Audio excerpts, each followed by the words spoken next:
Hello, and welcome. Today, I was just going to talk real briefly about yoga therapy for autoimmune diseases. In our school and especially our practicum and clinics, this is a really common thing people seek yoga therapy for, mainly because Western medicine isn't awesome at treating autoimmune disease because it's really, really complicated.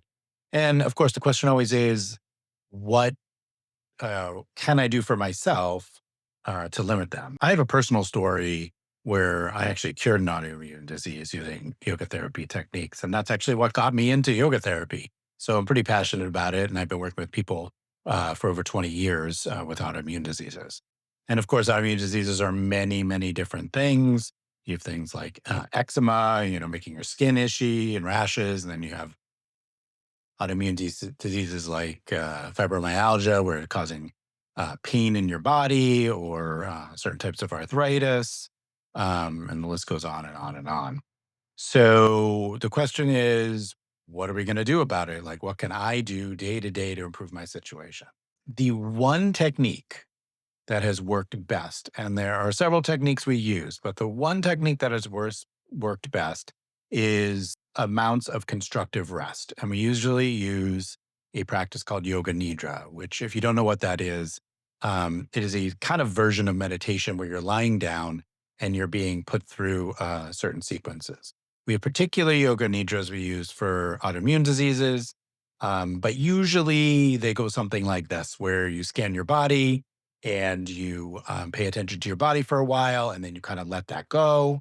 And then maybe you pay attention to your breath, and then you let that go. And then you're kind of looking at your thoughts, and then you let that go. And so you're going deeper and deeper and deeper into just being, just feeling things without sort of processing them. And that is a skill we can learn. And over time, what happens is that we get better at this skill and we start dropping into meditative states. And you might say to yourself, well, that's nice and that sounds really cool, maybe even for spiritual development, but what's that going to do for my autoimmune disease? Which is an excellent question. It turns out that that changes our brainwave states. So our brain wave states change. And the big thing that happens is that a lot of the brain waves that happen during sleep start happening more during the day. And why does that matter? Because your body tends to find balance when that happens. So we have seen some pretty big things happen here. I have my own story, but that's just my own. But we use this over and over again. We train yoga therapists to use that technique. So I get to hear from this like bird's eye view of everybody's cases. And so what you see is people having less flares, less symptoms from their autoimmune diseases over time as they get better at these practices. There's always details, which is why we help people in our yoga therapy training and also in our yoga therapy courses, where we help people learn these techniques, but they're not complicated. They're really simple and those work.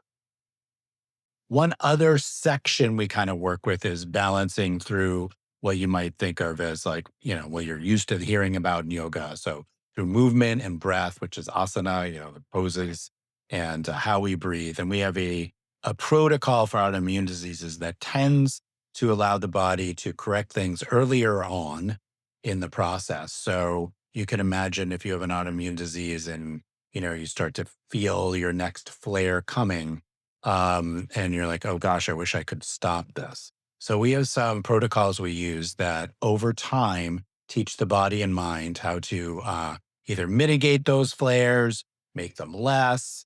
So what we see in general is, as people do all these practices, they'll come in, they'll say, hey, this is how my autoimmune disease manifests. Here are my symptoms. This kind of thing is happening 20 days a month. This kind is happening 5 times a year. It depends on the autoimmune disease, of course. And what we see over time as we employ these practices is that people are like, now it's only happening twice a year, or it's only happening 8 days a month. And so you see this kind of like slow progression. Everyone is different, and everyone needs different sort of dosages of the practices, different amounts of practice to make it work. But the thing I will share with you today is that it is definitely not hours and hours of practice. So often people will practice 30 minutes a day, 20 minutes a day, 3 times a week for an hour, stuff like that, in these protocols. So you can really make some progress and gain some agency over your own health by learning these techniques. If you want to learn more, just find us at breathingdeeply.com. And we have all sorts of resources there for you. Thanks for listening. And I really wish you the best in terms of your health. I'm Shanti.